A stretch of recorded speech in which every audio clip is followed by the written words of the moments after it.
Hello there and welcome back to the studio today. So we have a brand new look. So we have a shot right here of the painting. We have a shot right here of the palette. I'm now able to stand. So I rearranged the studio a little bit and I have a brand new easel, and you may know why. Why? Because there was a sale. So I got a new easel on sale. It's a little more wobbly. Seems to be my favorite word, wobbly. It's a little more wobbly than the other one, but it stands. Whereas the other one, the legs were broken, so I had to put it on top of a little surface. So let's go ahead and get started. So what I have here today is the same paint along that we've been working on. But what I'm going to do is I'm going to reapply another layer, or I don't know, however many. Again, this is going to be a paint along. So the idea was to try to make it wet on wet, to finish the entire painting wet on wet. But as you know, that kind of didn't happen because it just started drying on me. So now a couple days has passed and this painting is dry. So what I'm going to do is apply a little bit of my medium here, which is Megilp. And since we're going to be moving a little bit faster, I'm going to play across the screen from left to right the colors on my palette. So right now you should be seeing the color palette playing across the screen from left to right. So again, I'm going to be filming these videos in a little bit shorter segments, just so I don't overwhelm you with too much footage every single day. So I'm trying to upload these videos as often as possible. So again, we're going to be doing about 27, 28 minute intervals, and that, again, that's just because my camera tends to shut off, or at least my main camera tends to shut off at 30 minutes, and I really don't want to lose any footage.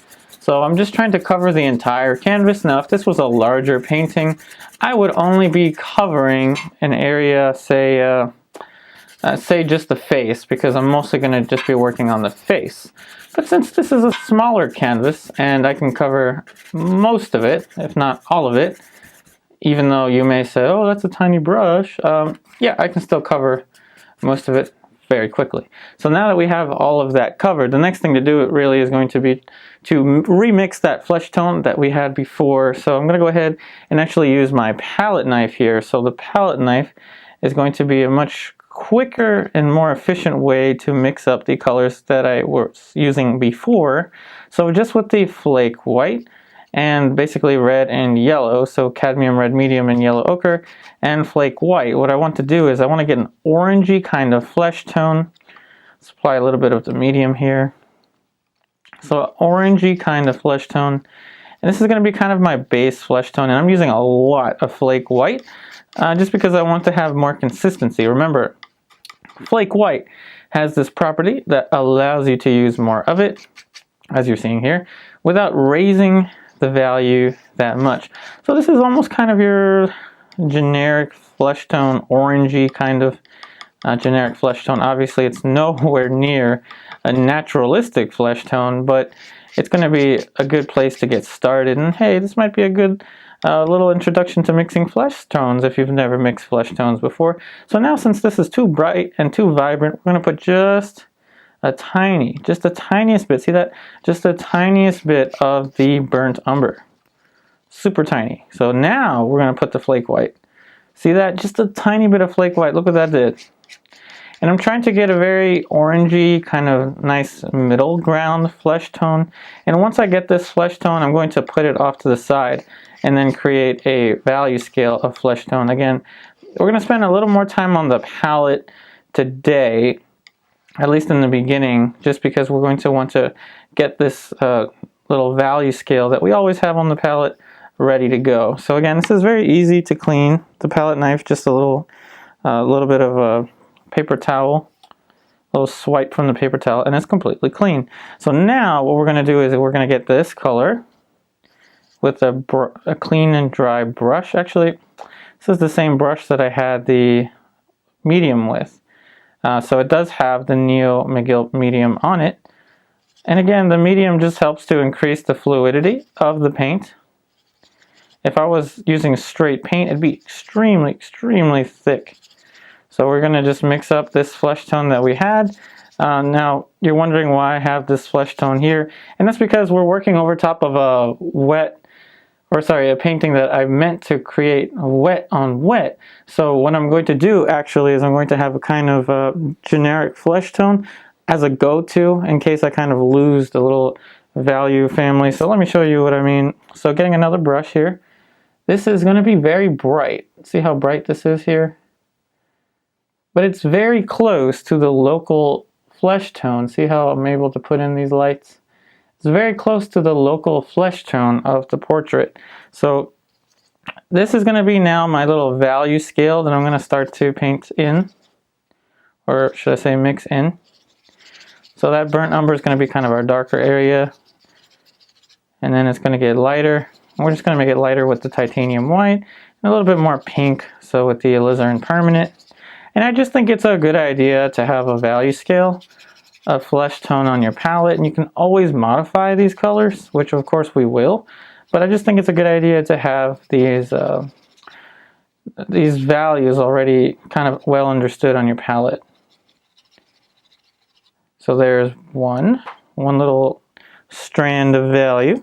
Now let's go ahead and get another brush, clean and dry brush, burnt umber, sap green, ultramarine blue. So I think for this segment of the video, I don't really think that we're going to completely finish the portrait, though we're going to make a lot of, I'm sure we're going to make a lot of improvements to it. But portrait's really not something you want to rush. You just want to relax, just take it cool, just calm down, and just really know what we're after. The world is already fast-paced enough. You can just sit back, relax, have a cup of tea. And again, this is a paint along, so I mean, if you're already painting along with me at this point, just know that these flesh tones are very, very basic. They're based off of the idea of a kind of a warm orangey kind of tone for these flesh colors.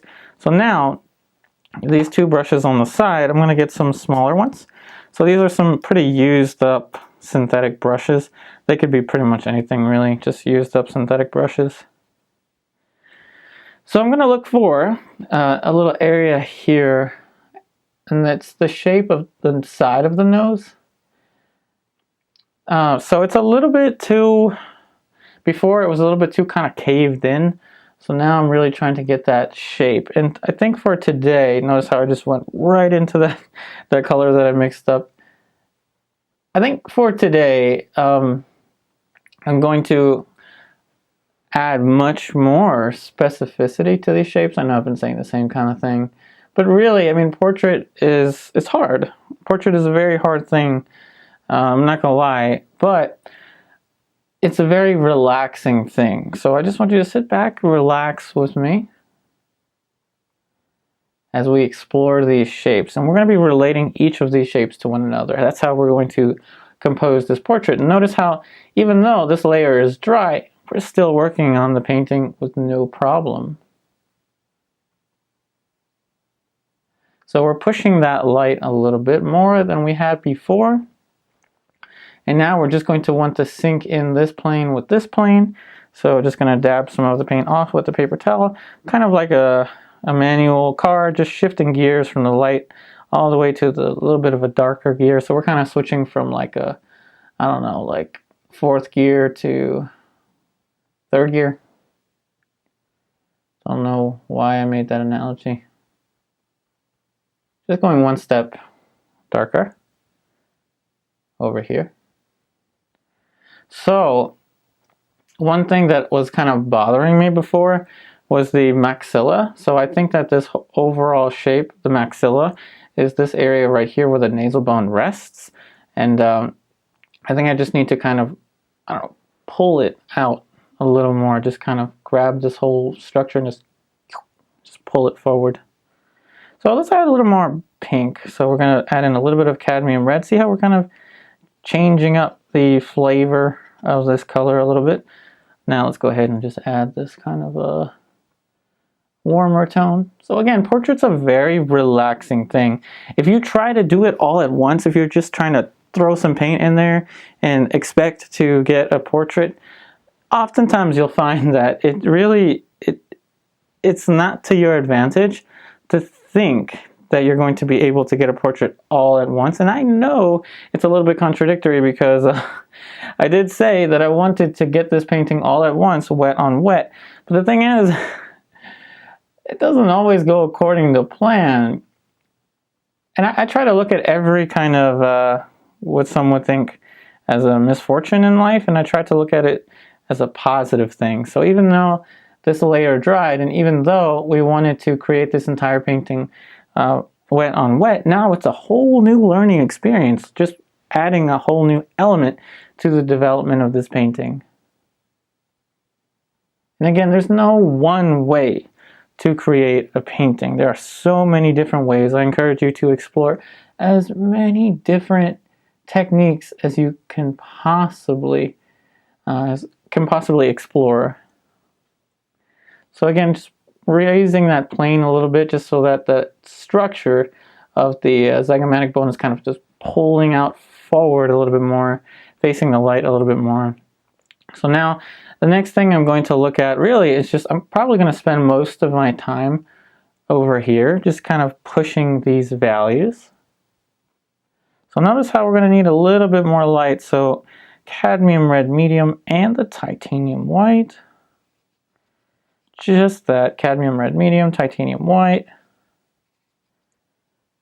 Now I am starting kind of late today. So I don't know how many 28-minute segments I'll be able to film until I can't. So I'll tell you what, if this paint along still isn't finished in the next few videos, doesn't mean we're going to quit, obviously not, but there may be some time where this needs to dry and I don't have pre-filmed footage. So in that event, I will probably film, I don't know, a drawing video, like a kind of quick, simple drawing video. Or another thing I've been wanting to do is to introduce still life. I read in the comments some folks would like to see a still life painting. And still life is a wonderful opportunity to work from life. And it's something I really want to do. So at some point we're going to introduce some still life painting. So raising the light a little bit over here. So I'm just trying to get this plane to read a little more. So let's see here. Now, the next thing I'm going to notice is this entire shape here could use a little work. So I think that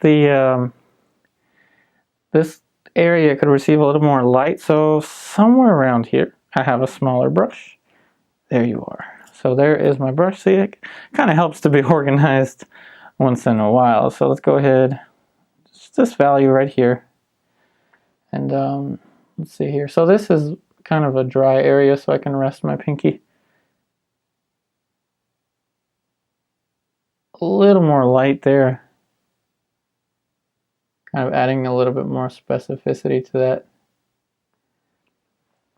Now what I'm noticing is that this shape here could use a little more specificity. So what I think I'm going to do is with the palette knife, first of all I want to make sure that it's completely dry.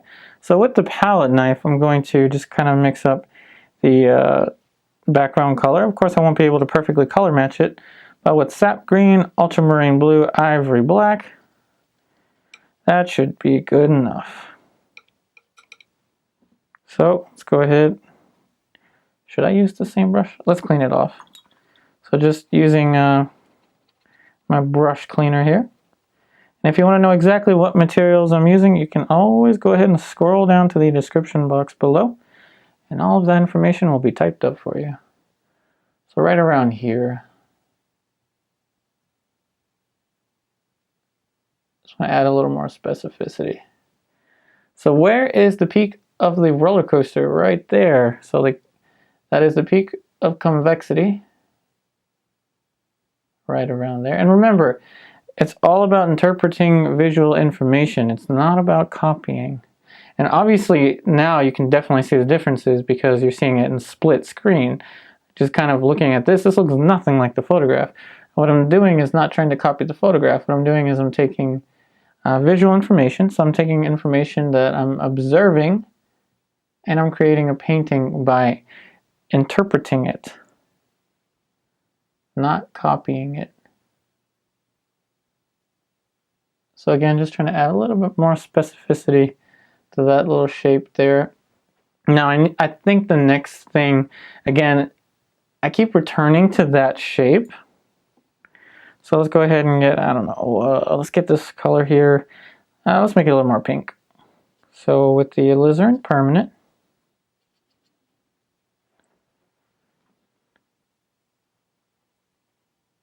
I still think that that shape needs to go out a little bit further. And I'm making all of these judgment calls just by my observation, just observing all of the shapes in relations. So a little bit more of a dark pinkish color right into here.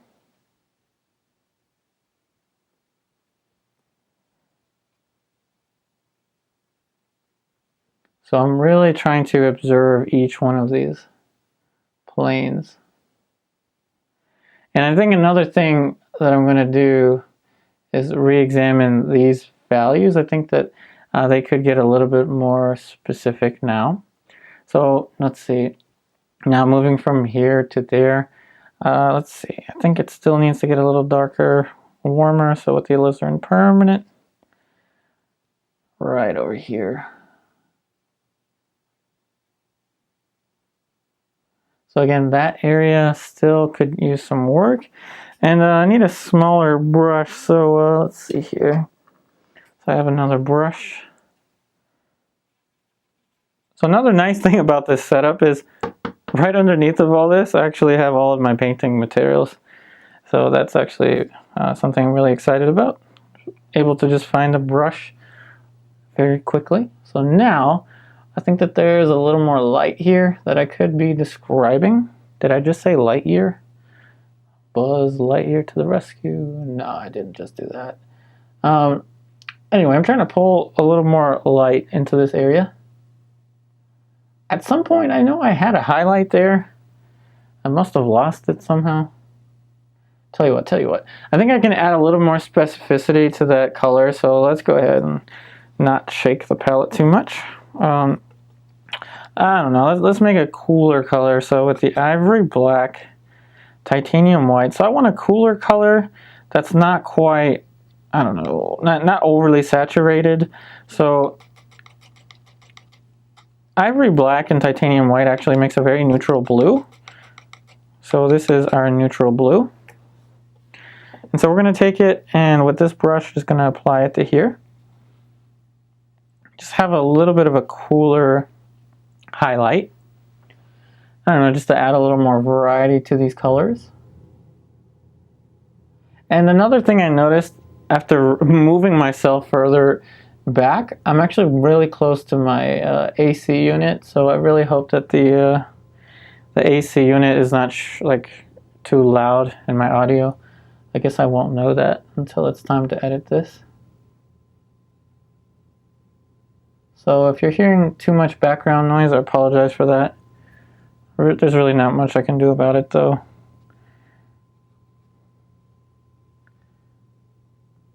So again, with this same brush, I'm just going to go ahead and add a little more light into this area here, just to describe a little more specificity to it.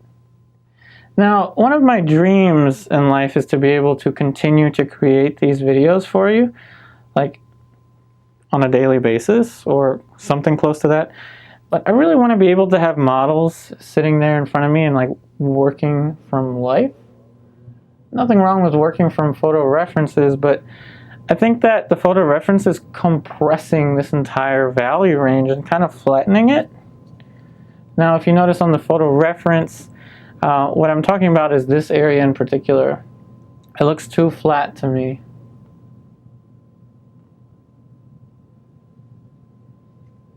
Whereas in nature, it would be gradually moving away from the light and getting darker.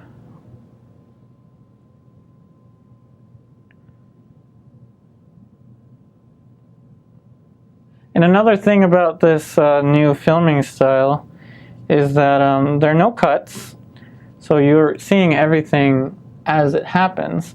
But again, the time is going to be a little bit more restricted, and off camera I actually have a timer so I can tell you how much time there's left. So there's roughly about 7 minutes left, give or take, you know, editing and all that stuff. But now I'm actually able to tell you how much time is left in this segment of the painting. See how that I can add a little more specificity to that. So again, this is going to be a paint along, so trying to observe all of these shapes. You know what, I should have used the other brush, this one right here. So a little bit more specificity to her nose. So once the timer is up, that will be my cue to start the next segment. Now I hope her nose isn't too long in my painting. It might be, and some of you are like, yep, you messed that up, Yupari, but you know, it's a portrait. It's my portrait that I'm painting. You know, like Bob Ross said, in our world, we can do anything. So in my world, I'm not terribly worried about if the nose is too far down, but if it is, I mean, I'll correct it. So again, we're just kind of trying to merge these forms into one another. Very simple gradations of value. This is actually a really, really fast way to create a painting. Now remember, I described Alla prima painting to be kind of like the fast and furious way of creating a painting. But honestly, I'm really starting to like this process, as opposed to the careful underpainting and all that stuff. I don't know. Let me know. What do you think? So, question of the day. Question of the day. What do you think? Alla prima, classical, or maybe merged too? And I should add some context to that question to clarify it more. Would you like to see more classical, which was how we painted that larger painting of Steve? Or do you want to see more alla prima, which is what we're doing now? Basically just kind of throwing paint on there. Paint first, ask questions later is what alla prima is. Anyway, do you want to see more alla prima or do you want to see more classical? Question of the day. And what do you prefer in your own painting? Do you prefer classical or do you prefer alla prima? So now I'm starting to like what's going on there, but I still keep returning to this area of the painting. So we're at about 4 minutes left. Probably shouldn't be announcing that. Don't want to stress anyone out with the timing.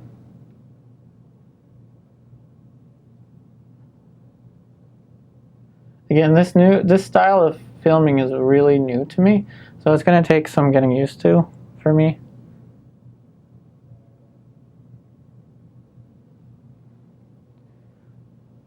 I'll try to return this light here.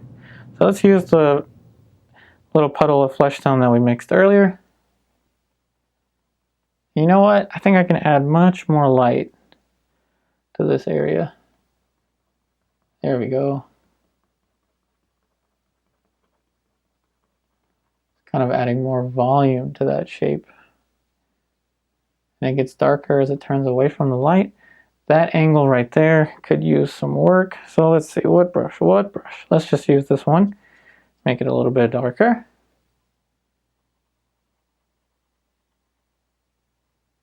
That angle is a little more straight. It's a little more straight. I had it a little too far like that.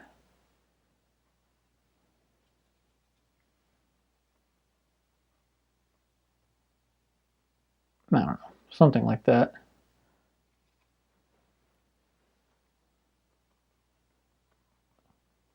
So again, this is really a good way to rework a painting.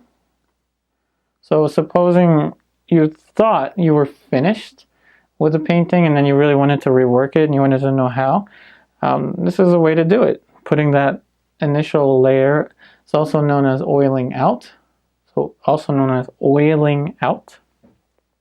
So you want to put the oil, and then you can almost proceed to painting as if it was wet on wet almost.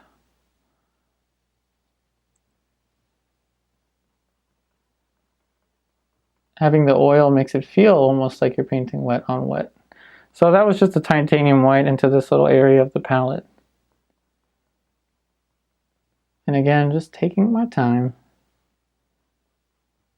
trying to observe all these shapes. Now, again, I'm going to return to that eye in a little bit. Okay, so I think that that's now getting a little too dark. So let's go into here, just take from this value. I'm going to adjust it ever so slightly. But we're cutting it close to the next segment of this video. Well, of this paint along. So I think this will be just about the last adjustment until we change it into the next video. So that being said, I really hope that today's video helps you out. I wish you the best on all of your artwork, and as always, I'm really trying to bring the experience of painting to you. And now I'm trying out this completely different format where there are no cuts and there are multiple camera angles and I'm talking to you directly. It does add a little bit more of a editing challenge to me, but I really like the way that these videos are coming out. I really like that I'm able to bounce back and forth between this shot, and that shot. Really cool. Let's do it again. This shot, and that shot. Isn't that wonderful? That being said, I hope you have a wonderful rest of your day, and I'll be back again very soon.